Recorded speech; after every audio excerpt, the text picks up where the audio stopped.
Ruthie's diner never really closed, but it always felt like it should've. It clung to the edge of a cracked highway like it was afraid of falling off. Inside, the yellow bulbs flickered overhead, casting greasy shadows on linoleum floors worn thin by years of truckers' boots and late-night wanderers. Evelyn Merrick wiped down the counter for the third time in 10 minutes, her gaze drifting to the booth in the corner. A pair of long-haul drivers argued about baseball scores between slurps of black coffee. A few stools down, a couple of college kids giggled, high or heartbroken, or maybe both. That's when she saw them. A group of men, foreign-looking, hunched and silent, their clothes soaked from the evening rain.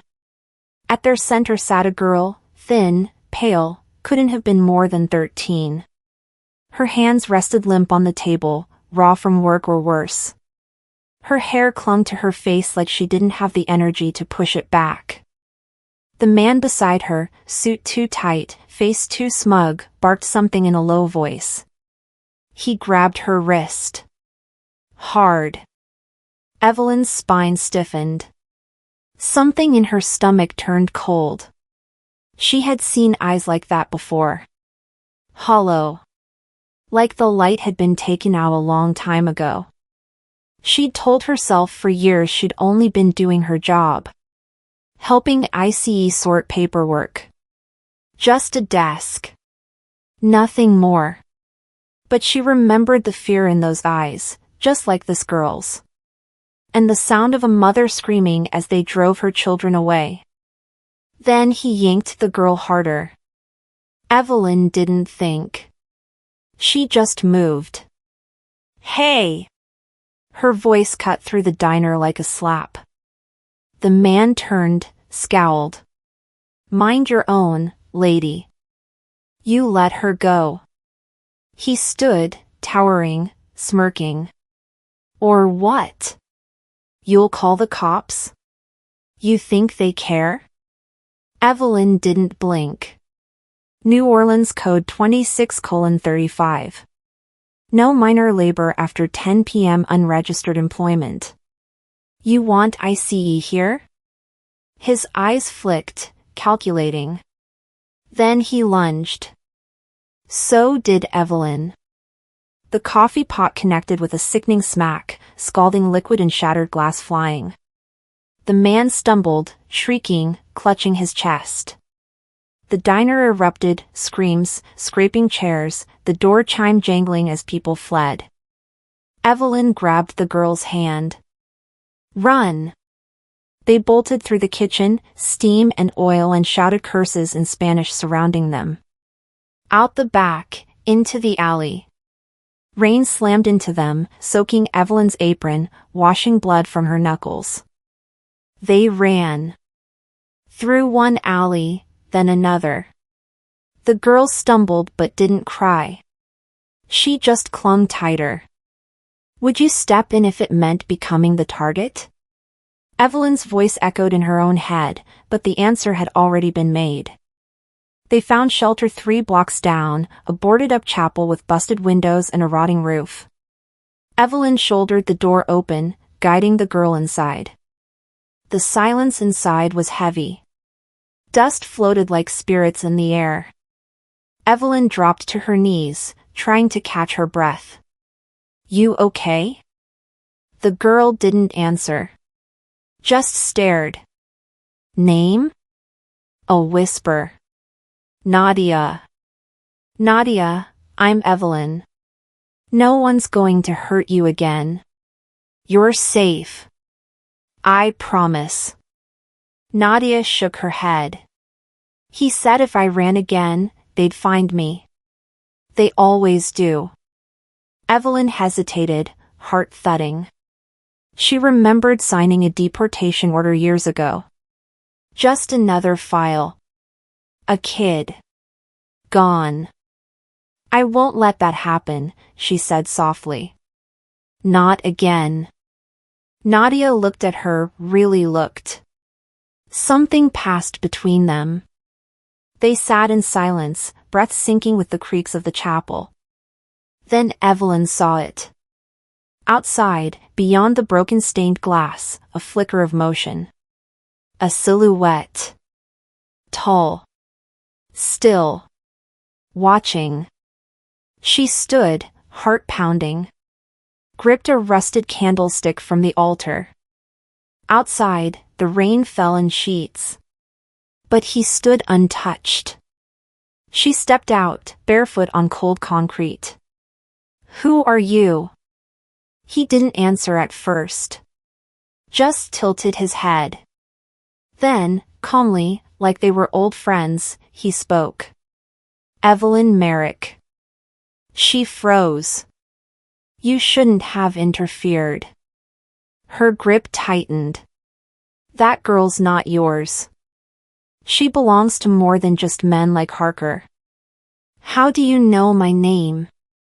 But he was already gone, just mist and shadow. A whisper trailed behind. "This isn't just your fight anymore." She backed into the chapel, locked the door, heart hammering. Everything hurt, her chest, her past, the growing fear curling like smoke in her lungs. She looked down at Nadia, now asleep, curled on a broken pew. "I thought I saved her," she whispered. But someone else was watching and waiting. And when the knock came at 3:47 a.m., she knew it wasn't the police. The knock came like a question with no patience for answers. 3 taps. Quiet. Steady. 3:47 a.m. Evelyn didn't move at first. She stood there, the candle still trembling in her hand. Nadia sat curled near the altar, clutching a stained blanket someone had left behind. Rain thudded softly against the boarded windows, but the knock had sliced through it. A shadow stretched across the chapel floor, long, deliberate, and still. Evelyn opened the heavy door. Lucien Drager stood there, untouched by the rain, as though the storm had simply stepped aside for him. The same unreadable calm on his face. The same 2 knowing eyes. "Evelyn Merrick," he said. Nadia flinched, as if hearing her own name. Evelyn's throat tightened. "You need to leave." Lucien stepped under the arched doorway, eyes never leaving hers. "That girl belongs to more than men like Harker." "You don't know me," Evelyn snapped. "I know more than you think," he said gently, with no arrogance, just certainty. "You regret the badge you wore. You thought you were cleaning up the city. Instead, you cleared paths for predators." Her fists curled. "If you came to lecture me, find someone who didn't already hate themselves." "I didn't come for penance," Lucien said. "I came to offer you a choice." He glanced at Nadia. "Turn her over. Walk away. You'll get your life back, your job, your peace." Evelyn laughed bitterly. "There's no peace left in this world." Lucien nodded slowly. "Then join the war you're already in. But understand this, there is no third option. No middle." Silence stretched thick between them. Evelyn could feel Nadia watching her. Somewhere in the distance, a siren wailed, then nothing. "I don't want your war," Evelyn whispered. "But I won't let you take her either." Lucien didn't flinch. "Then tonight, you are on his radar." He turned, heading back into the storm, but paused. "Decide soon. Or it'll be decided for you." He vanished again. Nadia looked up, voice small. "Who was that?" "Someone who talks like the world is his to sell," Evelyn muttered. She closed the door, barred it. Inside the chapel, the darkness settled once more. But it wasn't the same darkness. It was thicker now, as if something in the air had changed. Nadia stared at the candlelight. "He said I belonged to someone." "What does that mean?" Evelyn sat beside her. "It means they're scared of what you are." Nadia looked at her. "And what's that?" Evelyn couldn't answer. As Dawn flirted with the edges of the stained glass, a figure appeared once more. Not outside, but at the rear of the chapel, like he'd always been there. Lucien. How? Evelyn started. He didn't let her finish. He walked forward, slow and deliberate, pulling a thin, curved blade from inside his coat. There's only one way forward now, he said. You protect her. I protect both of you. But you must bind yourself. A pact. He offered the blade. Evelyn's eyes locked on it. Her breath quickened. What kind of pact? Blood, Lucien said. The kind that binds deeper than paper or words. The kind that watches over you and hunts for you. Nadia stood abruptly. I don't want this. I don't want to be someone's symbol. Lucien looked at her with something like sorrow. You already are. Evelyn stepped between them. She's not yours. She's not yours either, Lucien replied. But your choice tonight makes her fate yours to carry. Evelyn took the blade. She remembered a time when she turned away mothers with children. When she checked IDs and felt nothing. If I sign, she asked, what do I become? Lucien's eyes didn't blink. Exactly what you were born for. Nadia's voice broke. I just want to be free. Evelyn touched her shoulder, steady. Then we decide what freedom means. Together. She gripped the blade, drew it across her palm. The sting was quick. A drop of blood hit the chapel floor. A wind kicked up through the broken glass. Candles flickered. The chapel seemed to sigh. Lucien bowed his head. It is done. Outside, a flash of lightning revealed a silhouette. Watching. Then gone. Evelyn wrapped her palm, hand shaking. She didn't look at Lucien again. But her mind reeled. Who else knew? What came next? And what had she just sealed with blood? Sometimes, she thought, the deal you accept defines your future more than the one you decline. When dawn finally crept over New Orleans, the streets glistened with rain and secrets.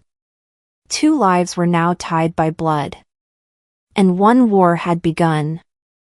The blade lay still on the chapel's makeshift altar, catching what little morning light filtered through the shattered stained glass. Candle wax pooled beside it, flickering shadows licking the cracked stone walls. Evelyn stared at the dagger's edge, still faintly wet with the last drop of blood. Her blood. Lucien stood beside her, hands folded calmly. Sign this, and protect her. Turn back, and you may never see her alive again.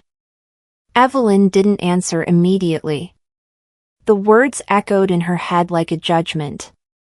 Her fingers grazed the blade, and her past surged forward like a wave, bodies escorted across borders, her badge held high, thinking she'd done the right thing. I once trusted systems that failed, she whispered inwardly. I won't fail her. Behind her, Nadia stood rigid in the shadows, arms crossed over her chest. I don't know what this means, she said softly. But I trust you. That nearly broke her. The dagger glinted. A drop of blood had already begun to bead where Evelyn had first pressed it to her skin. She took a steadying breath. What would you give to keep someone safe, even if your freedom was on the line, she thought, looking once more at Nadia. Lucien reached into his coat and drew out an aged black ledger, setting it down beside the blade. Its cover was cracked leather, its spine heavy with secrets. Evelyn opened it. Names. Dozens. Hundreds. Each written in crimson ink that looked unnervingly alive. Scanning the list, her eyes stopped, one name stabbed straight through her memory like ice. Ana Ramirez. She'd turned Anna in 5 years ago. Young.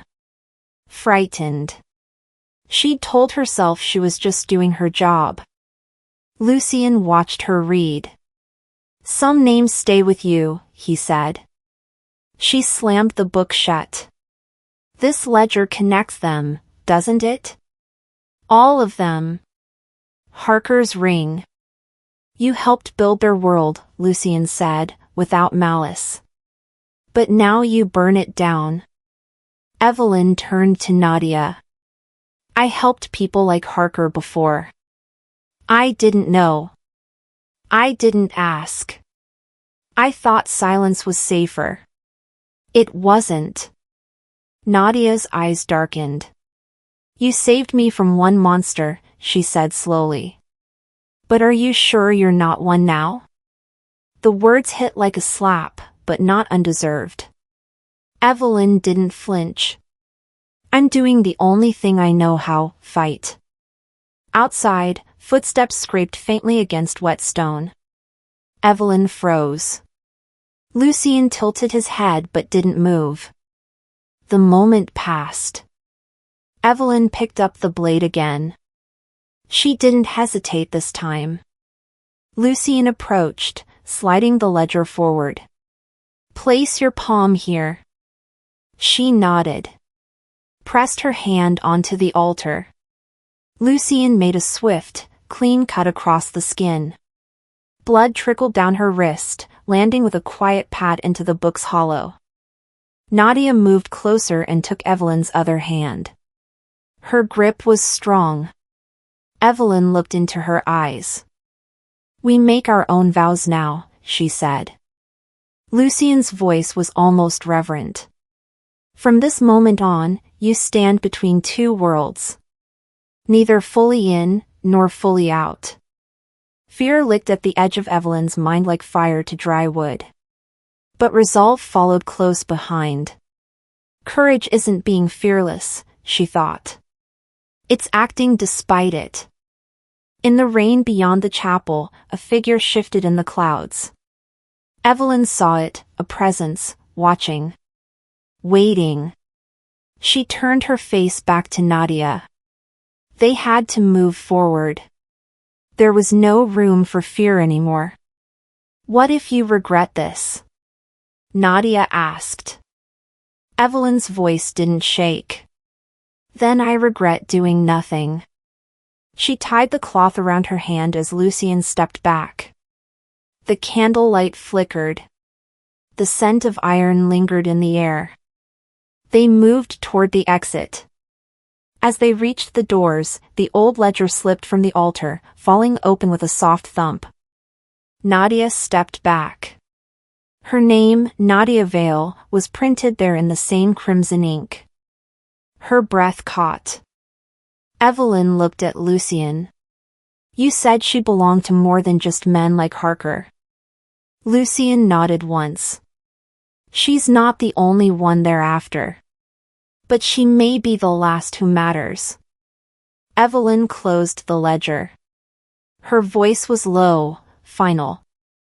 Then we find the rest. And we finish this. Outside, the city stirred, wet and bruised by dawn. We all sign contracts, she thought. Some in pen, some in blood. Which one chooses you?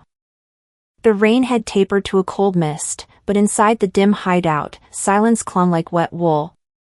Evelyn tightened the cloth bandage on her palm while Nadia stood near the window, her fingers twitching against the sill. I was 13, Nadia said suddenly, voice low, too even. They took me from Galveston. Said I owed them for the roof over my head. Then they sold me to someone else. Evelyn didn't speak at first. The name alone, Galveston, slammed her like a ghost returning mid-sentence. Her chest tightened. The old ICE reports, the coded raids, the missing girls. It all threaded together now, a cruel rope wrapped around a child's life. They called it the storm, Nadia continued. That's what they said. You're part of the storm now. They didn't care I was a child. Evelyn's voice cracked. I'm sorry I didn't know. But she had, hadn't she? Not Nadia's name, not her face. But the pattern. The ledger. She had filed reports that fed the same beast. Her stomach turned. I might have reported you once, she confessed, the words burning out of her. The only answer was a soft thud at the window. Both women froze. Someone, or something, was out there. Watching. Evelyn moved to pull the curtain. Nothing but alley fog. She stepped back, heart thudding. Later, in the remains of Harker's office tucked beneath the chapel's rotted floorboards, Evelyn found it, a second ledger. Hidden beneath a broken floor tile, wrapped in oilcloth. She opened it with trembling fingers. Names. Ages. Towns. Dates. Her eyes caught one immediately. Nadia Vale. 16. Transport, Galveston, sale completed. Evelyn flipped pages faster now, hunting dates. Then she stopped cold. A signature at the bottom of a 2019 intake form.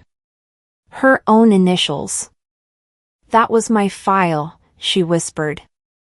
I signed it. Nadia stood behind her, arms folded, expression unreadable. You helped build their network.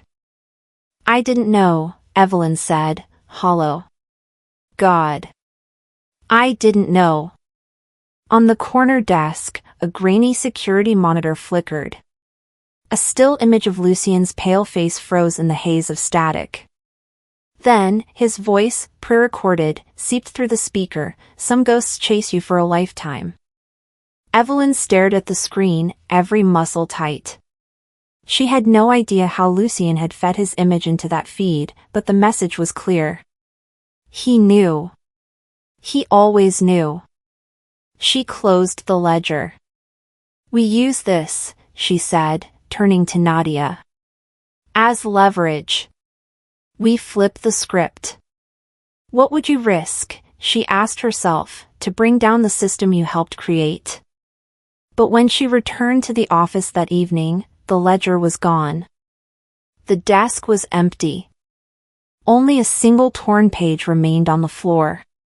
Nadia's name, ink smudged crimson. Her file. Evelyn's blood ran cold. They couldn't stay hidden. Not anymore. She arranged a meeting that night in the chapel, calling in a favor to Detective Aaron Cade. Not many cops still took her calls, but Aaron owed her one. And trust was scarce currency now. Inside the chapel, the candles flickered like breath on glass. Evelyn led Nadia in first. The silence rang loud, even with the rain tapping on the roof. Aaron was already there, jaw tight. If you're wrong, he said, eyes darting to Nadia, you and she will be targets. Then I'm going to be right, Evelyn answered. But before another word passed, the window exploded. Elias Crow and his hunters poured through the side like wolves through a broken fence. Guns raised. Coats wet and gleaming like black oil. Lucien had used the meeting. He set the trap. Evelyn acted instantly, grabbed Nadia's wrist, yanked her down, dragged her behind the altar. A flaming candle stand clattered down beside them, forming a crude barricade. Run deeper, she ordered. Go now! Nadia stumbled, hit a pew, nearly fell. Evelyn caught her, voice fierce in her ear, don't look back. Run. Crow's boots landed heavy on the broken glass. He raised his weapon. You think you're above the law, Merrick? He sneered. You're prey now. Evelyn narrowed her eyes. No, she said, cold. I'm the one who decides prey. They moved fast, years of training and instinct making up for fear. Nadia disappeared into the shadows of the chapel's catacombs. Evelyn ducked low, kicked the candle base into Crow's path. It exploded in sparks. Screams echoed as one of his men fell back. Nadia was shaking. But she didn't stop. Neither did Evelyn. In the chaos, Evelyn's mind turned sharp. No more hiding. No more guilt. This was strategy now. Counter-offense. A blade of resolve cut through her panic. Nadia looked at her, gasping. What do we do now? Evelyn stared at the swarming courtyard through a crack in the chapel door. We're not safe yet, she whispered. And then they vanished through the side gate, just as another shot cracked the stone behind them. The rain came down like a curse. Iron-heavy, relentless, hammering the roof of the old warehouse near the New Orleans docks. The sound drowned out thought, washed away mercy. Evelyn pulled her coat tighter and pushed the door open. The hinges groaned, the air inside thick with rust, salt, and memory. Nadia followed close behind, clutching the damp ledger to her chest. Are you sure this is the place? Evelyn nodded, scanning the darkness. Aaron said this is where we trade, proof for protection. Thunder rolled across the river, shaking the metal beams. The world outside blurred under sheets of rain, neon from the dock lights bleeding through puddles like wounded color. Evelyn felt her pulse in her throat, half fear, half fury. She'd made her choice. No turning back now. A shadow moved beyond the rows of crates. Evelyn stiffened. Aaron, she called out. The answer came not in words, but in the crash of the door bursting open. Elias Crow's hunters flooded in like wolves through firelight, vampires and men, guns drawn, eyes blazing with the kind of faith that kills. Evelyn spun, pushing Nadia behind her. Stay with me. Trust the path we chose. Gunfire split the air, bullets ricocheting off steel. Crates shattered, glass sprayed across the floor.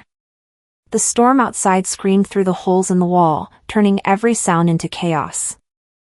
Evelyn fired back, low and steady. She moved fast, calculated, dragging Nadia toward cover. Every instinct she'd buried since the raids came alive again. But this time, she wasn't on the side giving orders. When the world collapses around you, she thought bitterly, do you run, or stand your ground? Nadia stumbled beside her, hand clutching her side. Blood bloomed through her fingers. A blade, a vampire's, had sliced deep. Evelyn caught her before she fell. Hey, look at me, Evelyn said, pressing a hand to the wound. You're safe. You hear me? But Nadia's eyes glowed faintly red under the stormlight. Her breath quickened. The blood spilling from her pulse shimmered, not like human blood, but luminous, alive.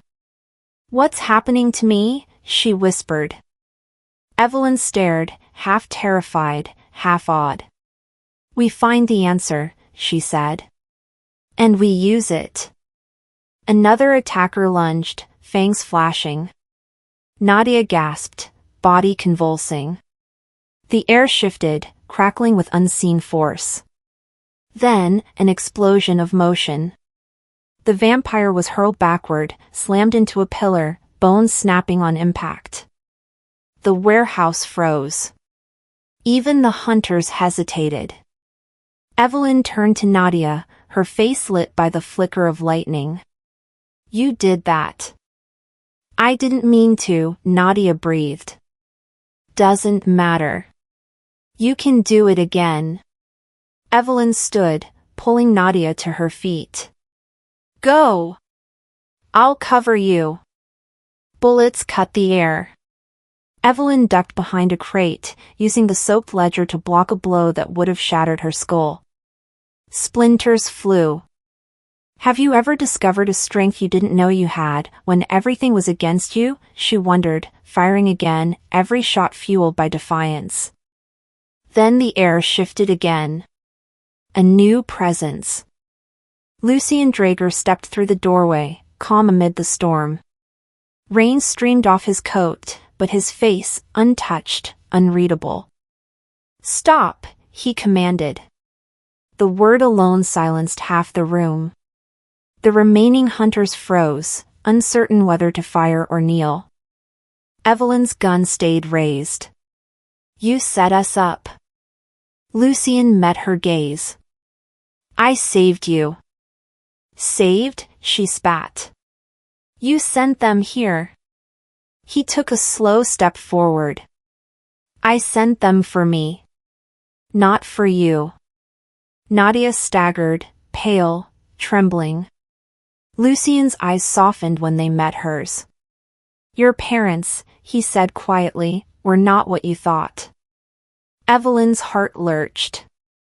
Lucien's voice deepened. "They betrayed the bloodline. Sold it for power. I killed them to stop the corruption. I saved you, Nadia, not to control you, but to preserve what's left."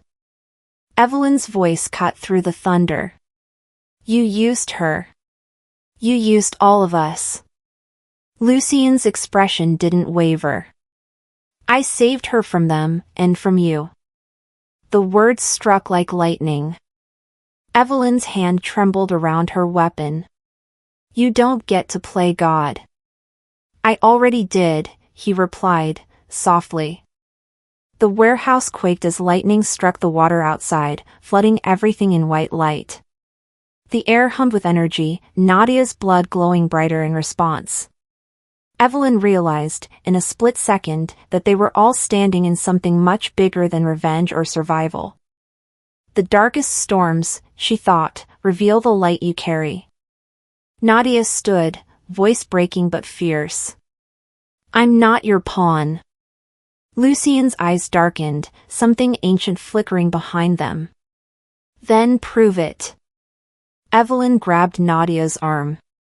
"We decide our own fate." The roof groaned above them. Metal screamed. And then, with one final crack, the ceiling gave way. Thunder rolled as the structure collapsed behind them, the world swallowed in fire, water, and iron rain.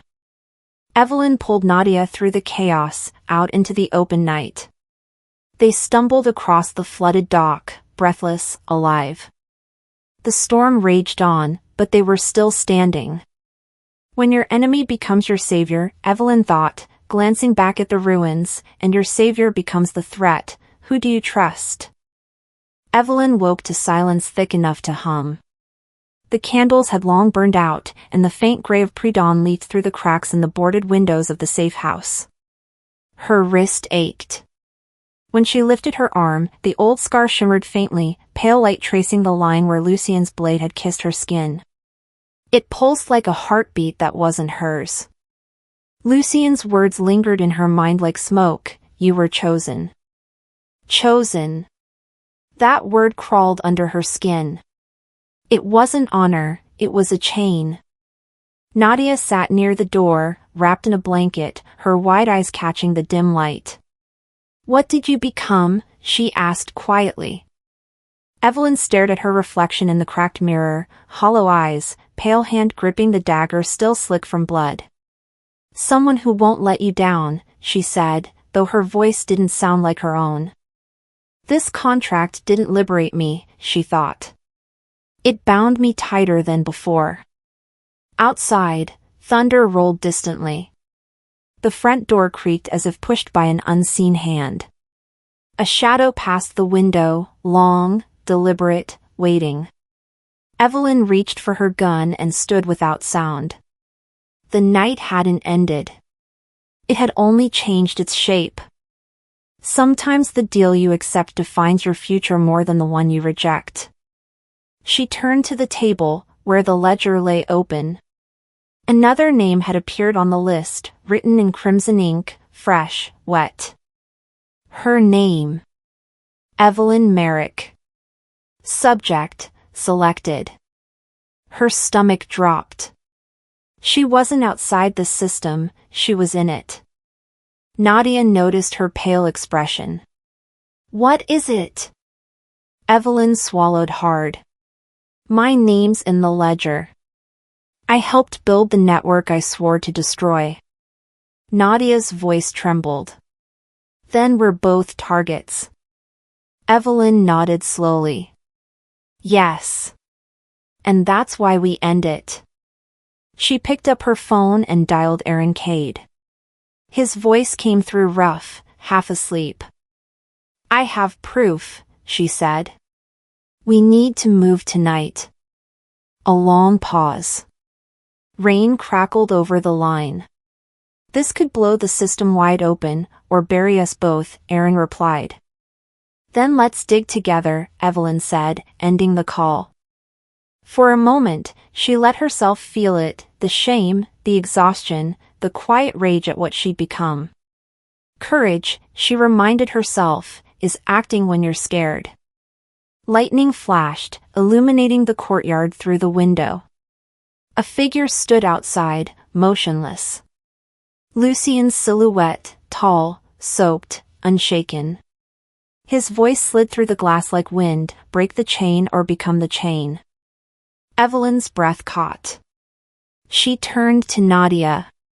Pack your things. A sudden knock thundered through the room. Evelyn raised her gun, creeping toward the door. The second knock came softer, too familiar. She opened it. Marla Quinn stood there, her coat dripping, a gun in her hand. For a heartbeat, none of them spoke. You look surprised, Marla said, voice sharp with guilt she pretended not to have. I didn't think you'd answer. Evelyn stepped back slowly, eyes on the weapon. You sold me out. Marla smirked, eyes darting toward Nadia. They paid good money for your location. I saved my own skin. No regrets. Betrayal hit harder than any bullet. Evelyn felt it hollow her out from the inside. I trusted you, she thought. You traded me like I traded others. You'll regret this, she said quietly. Marla shrugged. Maybe. But I'll be alive. Evelyn's mind turned fast, sharp, cold. She reached for the ledger on the table and flipped it open to the page marked with Nadia's name. She held it up so Marla could see. You recognize that name? Evelyn asked. Marla hesitated. The blood drained from her face. The gun trembled. Thought so, Evelyn whispered. In one smooth motion, she lunged, knocked the gun from Marla's hand, and caught it midair. Nadia gasped as Evelyn pressed the barrel gently to Marla's temple. You're going to tell the truth, Evelyn said. Every name. Every deal. Every location. Evelyn pulled a small recorder from her pocket, flicked it on, and set it on the table. Start talking. Marla swallowed. Cole Harker. He runs it all from the docks. He uses priests, charities, cops. You were part of it, till you weren't. Evelyn stared at her, jaw tight. And now? Now he wants you dead, Marla said. You broke the chain. Evelyn let out a breath that felt like smoke leaving a fire. She clicked the recorder off and looked to Nadia, who stood straighter than before, eyes no longer trembling. You stay here, Evelyn said. Lock the doors. Don't open them for anyone. Nadia's chin lifted. You're going after him. Evelyn nodded. I have to finish it. The storm had returned by the time Evelyn stepped outside. Rain slashed across her face as thunder cracked overhead. The streets gleamed like dark mirrors, each flash of lightning showing her reflection, a stranger with resolve forged in fire. When betrayal comes from the closest, she thought, do you fight or fold? She gripped the gun, the ledger tucked under her arm. "What do you do?" she whispered to herself, "with the evidence you hold?" Ahead, through the downpour, Harker's warehouse loomed, a black monolith against the lightning-lit sky. Evelyn reached the door and paused, every nerve alert. The power inside flickered, then died. For a second, there was only darkness. Then a single red light blinked to life across the far wall, cutting through the dark like an accusation. 3 words appeared in its glow. "You are next." The rain had slowed to a whisper by the time Evelyn Merrick led the last child through the back entrance of the relocated safe house. Its walls were bare, the power barely working, but it was secure, for now. The children huddled together, faces drawn, eyes wide and uncertain. No one spoke above a whisper. "You're safe now," Evelyn told them, her voice calm but iron-backed. She checked every lock, bolted the storm shutters, scanned the yard through a cracked window. Among the children was a boy who hadn't given a name. He didn't speak, didn't cry. Just stared ahead like something behind his eyes was still unfolding. He couldn't have been more than 10. Nadia knelt beside him, rain still clinging to her shoulders. "Your name matters," she whispered. The boy didn't respond. Evelyn watched him carefully. She remembered every briefing, every system she once believed in that labeled kids like this one non-verifiable. He wasn't just invisible, he was erased. Have you ever looked into someone's eyes and wondered if the world had already forgotten them? Then came the sound, soft but sharp. A scuff of a boot on wet concrete. Evelyn tensed. She turned off the main light, grabbed her flashlight, and held it near the door without turning it on. One slow step forward. Another.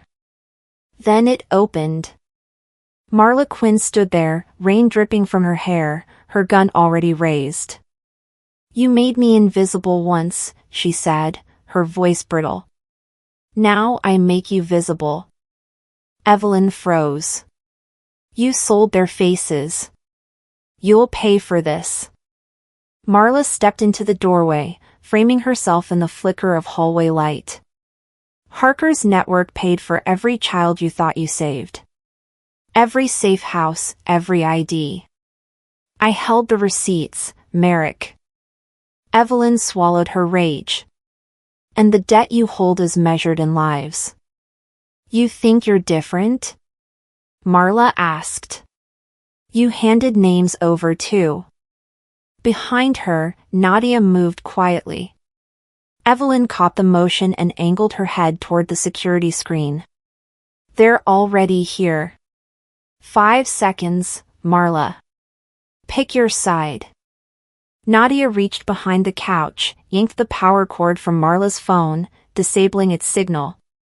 "You'd be smart to disappear with us," Evelyn said. For a beat, the house was silent. Then the air filled with alarm, shrill, mechanical, unforgiving. Red lights blinked along the ceiling. The raid had begun. Evelyn turned. Everyone out the back. Now.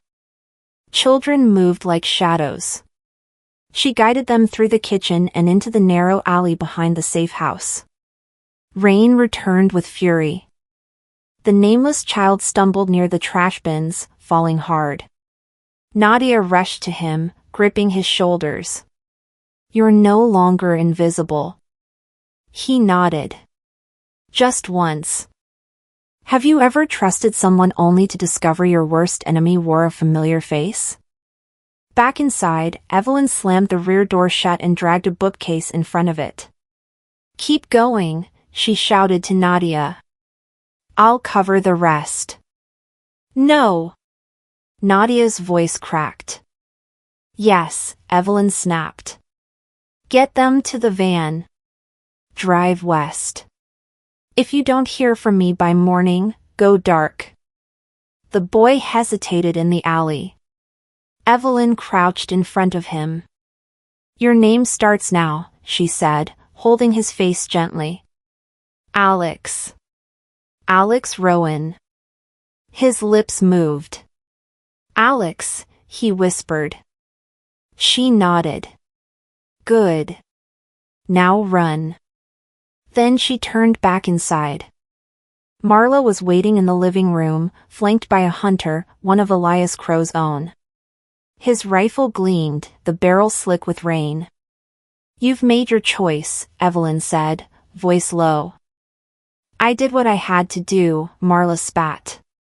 You all think you're better. But you're just louder.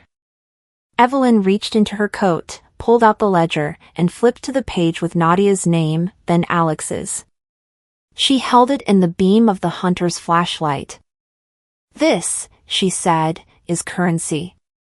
And I just turned the market on its head. The hunter hesitated. He wasn't prepared for documentation, proof, not just blood. Evelyn's fingers tightened on the gun Marla had dropped earlier. You want faces for cash? She asked. How about secrets for freedom? A pause. The hunter stepped back. Evelyn turned, opened the basement door, and called up to the others. Van's ready. Move. As the last child slid into the back seat, Evelyn ushered Alex in beside Nadia. She placed a hand on his shoulder. One lifetime of silence ends tonight, she said. Marla didn't follow. She slipped into the darkness, a ghost once again. Evelyn didn't chase her. She was no longer just a rescuer. She was something more now. A strategist. A wall between the hunted and their hunters. As the van rolled away and dawn cracked open the edge of the horizon, Alex turned to Nadia and hugged her. She froze, then slowly wrapped her arms around him. Evelyn stood beside the road, watching the skyline bleed from purple into gold. Her phone buzzed. She looked down. Lucien Drager. Message, your war is the next sunrise. The storm hadn't let up, and neither had Evelyn's pulse. Rain thrashed against the boarded windows of the safe house, thunder like war drums above New Orleans. Inside, the rescued children slept in shifts, some too shaken to close their eyes. Evelyn crouched by the window, ledger in hand, flashlight off, nerves livewire. Nadia stood behind her. I think this place will hold, she whispered. Evelyn didn't answer. Her eyes scanned the ledger one more time. The list of names hadn't changed, but the ones reading it had. She flipped to a recent page, her breath caught. Damn it, she muttered. What is it? Nadia asked. Evelyn showed her. The newest entry, their safe house address. The network was alive, just more careful now. She turned, eyes hardened. Get the children moving. Quiet, fast. I'll buy you time. Nadia nodded and slipped away, already gathering the group. Evelyn stayed in the dark until she heard the soft metal click of a gun being readied outside. Then the front door shattered inward, splinters flying like shrapnel. Hunters poured in, black coats, glowing eyes, silver weapons. Evelyn dove behind the couch as red flares lit the room. The children screamed. A flare sizzled on the hardwood, smoke curling upward. Have you ever felt safe only to realize you were walking into the storm? Evelyn grabbed a smoke canister from her bag, yanked the pin, and rolled it across the floor. She bolted for the back stairwell.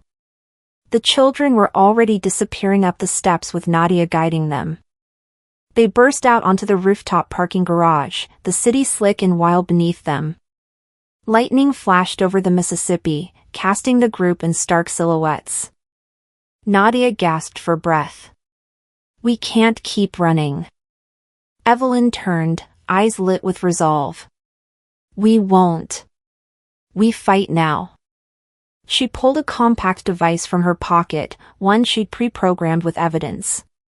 She clicked it, and the hunter's radio squawked, then buzzed alive with a stream of names, dates, locations, every victim and perpetrator in Harker's system. Their secrets, now public. Elias Crow's voice crackled over comms. Who the hell opened the files? Crates toppled. Hunters clashed. Nadia moved fast, shielding one child who tripped. Evelyn took down a hunter with a knee to the gut, flipped his baton, and cracked another in the jaw. I don't just protect, Evelyn growled through gritted teeth. I strike back. Rain poured harder, mixing with blood and sweat on the rooftop. The group pushed toward the exit ramp until Evelyn spotted Crow himself, barreling up the stairs. She stood firm. Just then, a burner phone in her coat rang. Lucien Drager's voice whispered through static, "You're playing their game now." The rooftop lights blinked, then died. Have you ever stopped hiding and let your fight become public? In total darkness, Evelyn slammed the rooftop alarm. Sirens wailed, and the hunter staggered in confusion. Move, she shouted. Nadia scooped up the wounded child and rushed into the freight elevator. Evelyn turned back toward Crow's silhouette, who raised his rifle. You think you're their shield? He barked. No, Evelyn said, holding the ledger up. I'm the reason they have tomorrow. She opened it and showed him a page, one with his name linked to payouts, hush contracts, and blackmail. Crow flinched. Behind him, another figure emerged, tall, cloaked, rain rolling off him like armor. Lucien Drager watched silently from the edge of the roof. Evelyn's breath caught. This was never about saving them. Lucien had staged every moment, laid every snare. He wanted to see if she'd learn. He wanted her to fight like him. He didn't protect them. He taught them to protect themselves. She stared him down, then turned and ran, leaping from the edge of the rooftop. Her body hit the wet ground below with a roll and a groan, but she rose, bloodied, breathless, unbroken. Sometimes the greatest victory comes when you accept the chaos and walk through it anyway. The van's tires spun on the soaked asphalt. Inside, Nadia clutched the wheel. Alex sat beside her, eyes wide. Where's Evelyn? He asked. Before she could answer, Evelyn jumped in the back door, panting. Her phone buzzed. Lucien Drager. Message, the council convenes tonight. The elevator whined as it descended into the earth beneath New Orleans. Walls of rusted iron and damp stone passed slowly by the cage-like lift, torches flickering in their sconces, casting long, twitching shadows. Evelyn Merrick stood still, hands clenched around the metal bar, watching the darkness below with eyes that no longer trembled. Behind her, Nadia Vale held the ledger tightly to her chest, her knuckles white. Beside her, Alex Rowan, the nameless child no longer nameless, walked with quiet purpose. His small hand gripped Nadia's coat, eyes forward. I came here as prey, Evelyn thought, feeling the chill seep through her spine. Now I step in as challenger. Nadia glanced at her. Whatever this place is, we'll get through it. Evelyn gave a slow nod. Hold on to the ledger. No matter what. Whatever comes, we face it together. The elevator clanked to a halt before a massive iron door, carved with ancient sigils and rusted at its hinges. Evelyn stepped forward and knocked once. For a breathless moment, there was only silence. Then the door creaked open, revealing a vaulted chamber glowing red with torchlight. At the head of the long stone table stood Lucien Drager, cloaked in black, his eyes unreadable. Have you ever walked into a courtroom where you knew you might be the accused, and the judge? Whispers echoed through the chamber. Hooded figures stood along the walls, still as statues. The council had begun. Lucien's voice rang out, cold and calm. The bloodline chooses. The council judges. Present your case. Evelyn stepped into the center, heart pounding. She opened the ledger and placed it before them. This book, she said, her voice firm, contains the names of every child stolen, trafficked, and sold. Many of them were marked with ink. Some, with blood. All under the sanction of Reverend Cole Harker's network. And you, she pointed around the table, stood by. Lucien tilted his head. You seek justice against us with human tools? Justice is not yours alone to hold, she snapped. A flash of memory stung her vision, her own informant file, her initials beside Harker's. She felt the shame churn. I was part of it once, she whispered. Unwilling. Blind. But no longer. The council murmured. Elias Crow stood. The enemy is within, he hissed. Evelyn looked to Nadia. You bear the proof, your life is the case. Nadia hesitated, then slowly opened the ledger. Her name glowed faint in crimson ink. I didn't ask for this, she said, her voice strong. But I will not run from it. Evelyn exhaled. The truth will cost us everything. When the system you fought becomes your enemy, and your memory becomes your weapon, will you use it? A gavel cracked. The torches flickered and went dark. When they came back on, Nadia was gone. Where is she? Evelyn shouted, spinning. The chamber erupted into chaos. Shadows moved toward the empty chair. Figures shouted, traitor! Protect the line! Evelyn bolted out of the council room and into the corridor. Her boots pounded iron stairs slick with damp. She turned a corner. Nadia stood, unbound, holding a bloodlit torch. Alex was beside her, fierce as a flame. They threatened us, Alex said, voice like steel. We answered. Nadia stepped forward. We're not part of the system. They are. Evelyn placed her hand on Nadia's shoulder. You saved us all. No, Nadia whispered. We saved each other. Evelyn turned back to the chamber, lifting the ledger and torch. She struck a flint mechanism carved into the wall. Ancient flame flooded the chamber, revealing murals of vampires and their human collaborators, faces long buried in silence. The council reeled. Elias Crow stormed in, his hunters at his back. Evelyn stepped in front of Nadia. This ends today. The battle was brutal. Crates crashed.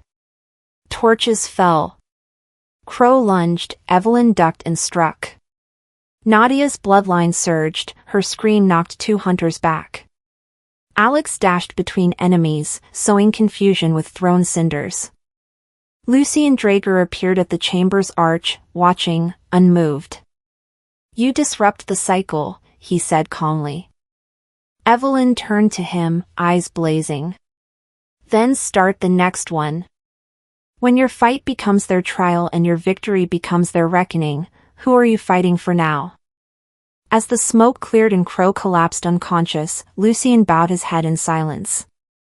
The room was still. Evelyn's phone buzzed. Message, the final board moves tonight. The first light of dawn crept over the broken skyline of New Orleans, painting the rain-soaked rooftops in faint gold. Evelyn Merrick stood at the edge of a high-rise ledge, her coat plastered to her skin, wind clawing at her hair. Across from her, Lucien Drager's silhouette shimmered in the pale light, like the night itself had taken human form. Is this what you wanted? She asked quietly. Lucien's eyes glowed faint red. No. But it's what the world demands. He stepped closer, the storm curling around him.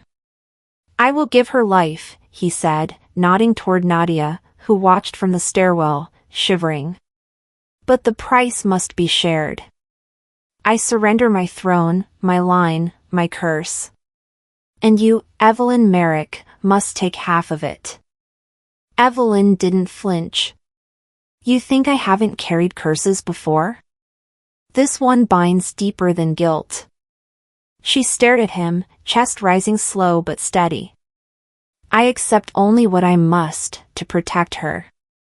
Lucien nodded once. So be it. Her thoughts burned. I've bargained with systems, with men, with justice itself. Now the deal binds me to a monster, for good reasons. Behind her, Nadia's voice trembled. What will change?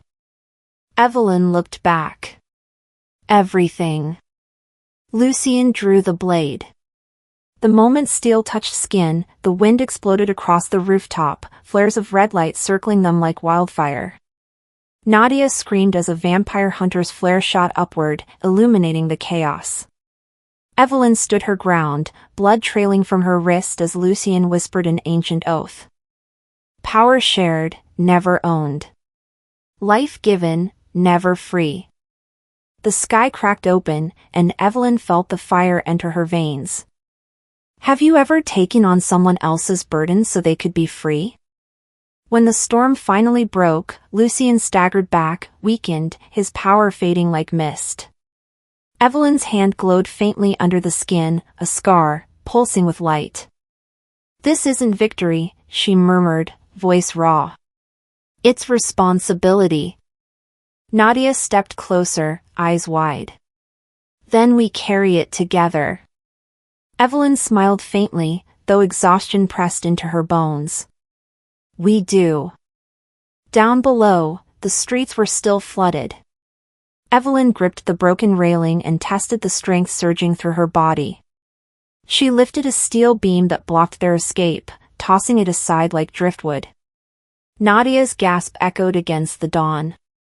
A memory surfaced, something Maya Angelou once said, you may not control all the events that happen to you, but you can decide not to be reduced by them. Evelyn looked down at her scar. Then I decide, she whispered. She led Nadia and the children down the fire escape, her every step stronger, sharper, more aware. The scent of iron filled the air, not from rain, but blood.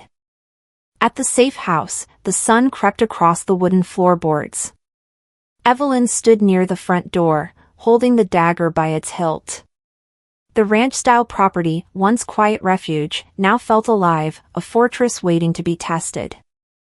This place is shelter, she told the children, her voice steady. But our fight doesn't end at the gates. Alex Rowan stepped forward, eyes steady, older than his years. We follow you. Evelyn's heart clenched. No, Alex. You follow hope. Nadia moved closer. I was the one rescued, she said softly. Now I help rescue. Evelyn's lips curved in a quiet smile. You already do. She picked up a secured line, static buzzing through. Aaron, she said, recognizing the detective's voice. We hold new evidence, and I hold power. We act tonight.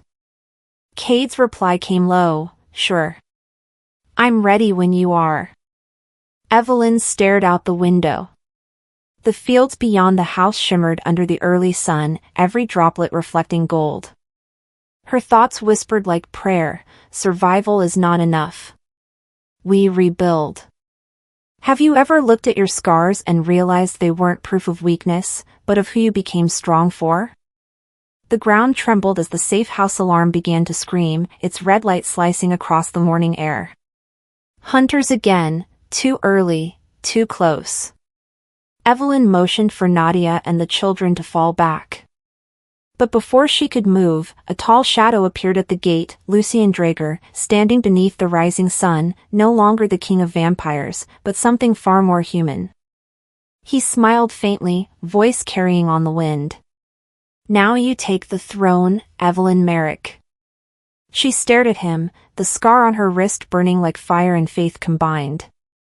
Then let it be earned, she said. The morning light crept over the field like a quiet promise. Evelyn Merrick stood on the wooden veranda of the ranch-style safe house, arms crossed, eyes scanning the horizon where the sky slowly peeled back from black to gold. The scent of damp earth and wildflowers carried with the breeze. She didn't speak. She didn't need to. The silence held weight. The battles were behind them, for now. But every gust of wind reminded her, the war hadn't ended, only shifted. The storm passed, she thought, but the ground is changed forever. In the orchard, Nadia Vale moved with slow purpose. She knelt beside Alex Rowan and two younger children, all cradling saplings in their arms. Together, they planted a small tree. No words. Just hands in the soil, as if reclaiming what was once lost. Evelyn smiled faintly, stepped off the porch and joined them. Rebuilding isn't just brick and mortar, she said quietly. Nadia looked up, wiping dirt from her palm. It's trust. And we'll rebuild it, sister. Have you ever lived through the worst, and asked yourself whether to stay buried or plant a seed where you fell? The birds returned with the rising sun, but far off, thunder still growled beyond the trees. Inside, Evelyn sat at the old pine table. She opened her journal, pages that once listed informants, drops, and lies. Now, it held new names, survivors, children freed, faces once lost in shadows. She took the final torn page of Lucien Drager's ledger and placed it beneath a young plant on the windowsill. This is our contract now, she said softly. Not blood. Life. Nadia leaned in the doorway. You changed the terms. Evelyn nodded. She opened her secure laptop and dialed Detective Aaron Cade. His face flickered to life on the screen. Operation Freedom Farm is live, she told him. Documents are uploaded. Ledger files, identities, trafficking routes. We exposed the whole system. Aaron exhaled slowly. We're seeing indictments across 4 states. You did it, Evelyn. No, she said. We started something. We haven't done anything yet. Later that day, Evelyn stood before the children under a wide oak tree, its branches a canopy of safety.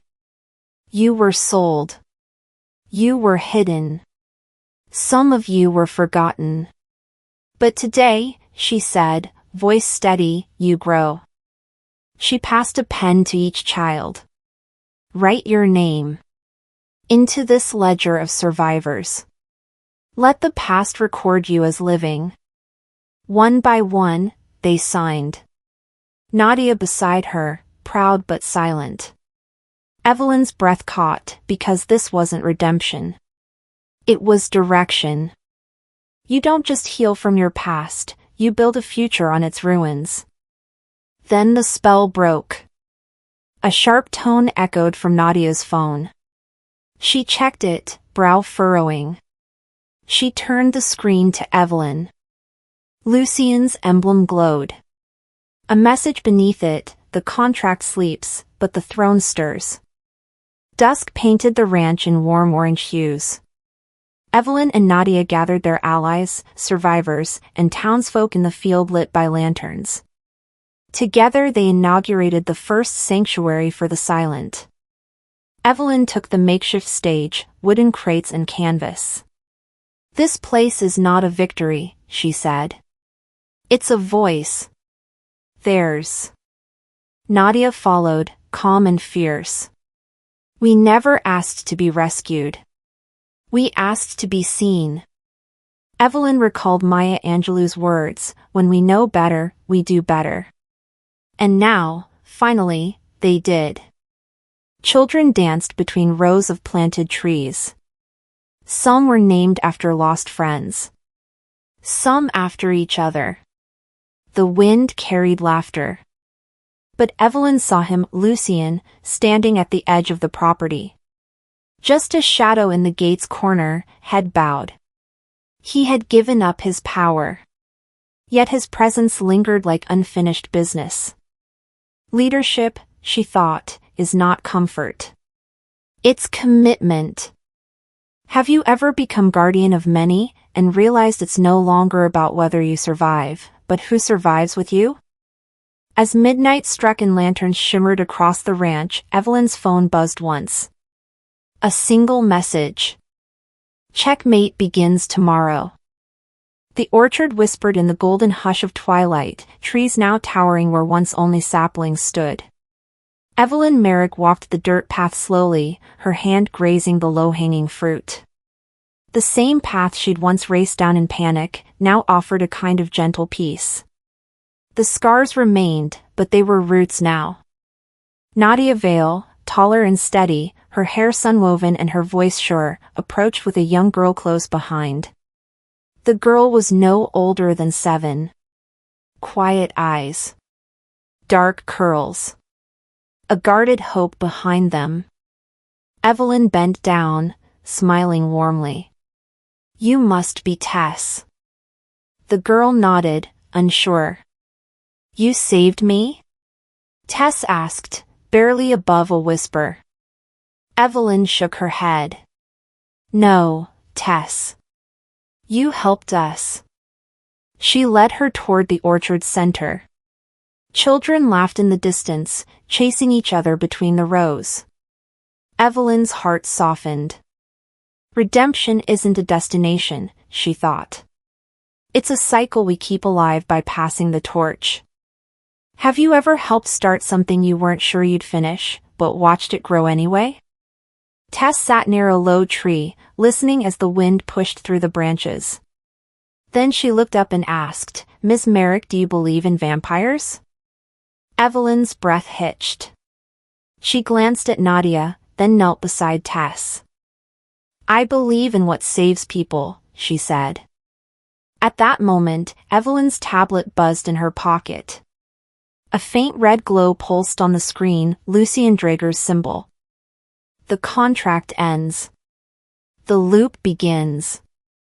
Her hand trembled. Years had passed. Peace had reigned. But the message was clear, the war never ends, it only shifts its shape. Nadia stepped closer, reading the screen.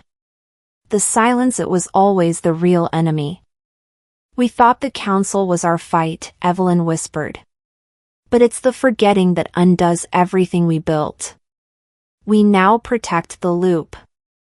Evelyn opened the old ledger. Tess Rowan's name had been added, fresh ink on a weathered page. She stopped. A note beneath her name. A last name once redacted. Tess Rowan, daughter of Caleb Rowan. Evelyn's blood cooled. Caleb Rowan had once been on the traffickers list. One of the freed who had chosen darkness. The cycle had come back around.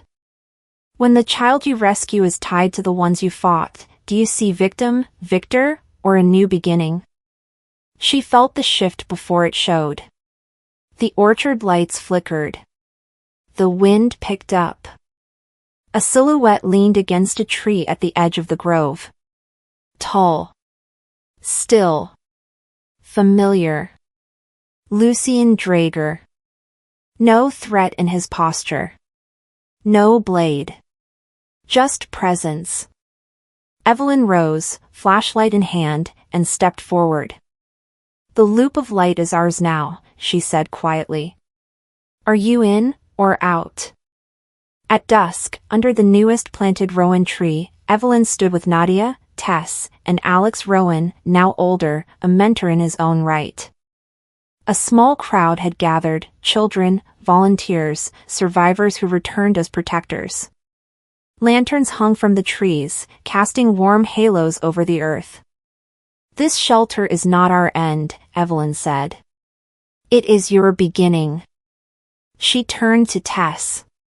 When one child is saved, one soul redeemed, that light must pass on. Tess, you rescue. Nadia, you lead. I protect the story. The wind rustled again, lifting hair and hope. Evelyn recalled Martin Luther King Jr.'s words, "The arc of the moral universe is long, but it bends toward justice." And tonight, it bent a little more. One by one, children lit paper lanterns and released them into the orchard sky. Each carried the name of a rescued child. Dozens floated upward, gentle stars against deepening blue. Evelyn watched them rise. She was no longer just a guardian. She had built a force. A legacy. "I was once the waitress," she thought, "now I serve the light." What legacy do you leave when you stop rescuing yourself and start rescuing others? As the final lantern climbed higher than the rest, Evelyn stayed rooted. One light, drifting alone, carried farther into the dark. Her earpiece crackled. Lucien's voice, low, eternal. "See you at the dawn of the next loop."